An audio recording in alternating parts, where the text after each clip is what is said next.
গুলেনবাড়ি সিনড্রোমের প্রভাব কি রয়েছে, এফেক্ট কি রয়েছে? অসাড় হয়ে যাবে দেহ, সারা দেহে যন্ত্রণা হবে,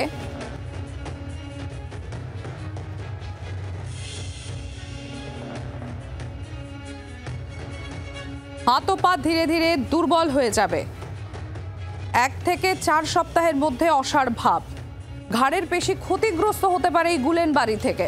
কি সিনড্রোম আর তার কি এফেক্ট, এমনকি স্নায়ুতন্ত্রের প্রভাব পড়তে পারে, কেন্দ্রীয় স্নায়ুতন্ত্রের প্রভাব পড়তে পারে। ডক্টর অপ্রতিম চ্যাটার্জি আমাদের সঙ্গে রয়েছেন, নিউরোমেডিসিন স্পেশালিস্ট। ডক্টর চ্যাটার্জি, আপনার কাছ থেকে জানতে চাইবো, এই যে গুলেনবাড়ি, যেটা বলা হচ্ছে যে 8 থেকে 80 যে কেউ এখানে এফেক্টেড হতে পারে বা আক্রান্ত হতে পারে, বিষয়টি কি আর কি দেখে বোঝা যেতে পারে?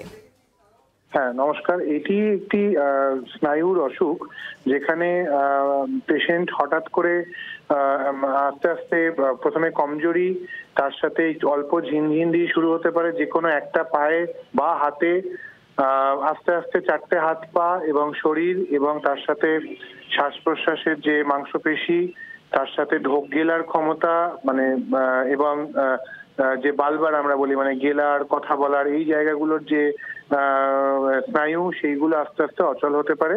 তো এইরকম একটা অসুখ, এবং সেটা অনেকগুলো রকম ফেট থাকে। তার মধ্যে প্রধান যে রকম ফেট, তাতে 4টে হাত পাই এফেক্টেড হয়, সাধারণত নিচ থেকে শুরু হয়, এই আস্তে আস্তে ওপরের দিকে এগোয়। এগুলো কিছু কিছু ক্ষেত্রে মানে ট্রিগার্ড বাই সাম ইনফেকশনস হয়, এবং ইনফেকশনটি অনেক সময় একটি ভাইরাল ফিভার বা ধরুন একটা পেটের ইনফেকশন, একটু ডায়রিয়া হলো, তার কিছুদিন গ্যাপ দিয়ে তারপরে এই ওর যে অ্যান্টিবডিটা তৈরি হয় সেটি স্নায়ুকে অ্যাটাক করে, এবং সেই কমন প্রোটিনের যে মানে এপিটোপ বলি, মানে কমন প্রোটিনের মিমিক্রি হয় বলে অ্যান্টিবডিতে সেই স্নায়ুগুলো আস্তে আস্তে করে অচল হতে শুরু করে। ডক্টর চ্যাটার্জি, এখানে জানতে চাইবো কাদের আক্রান্ত হওয়ার রিস্ক বেশি?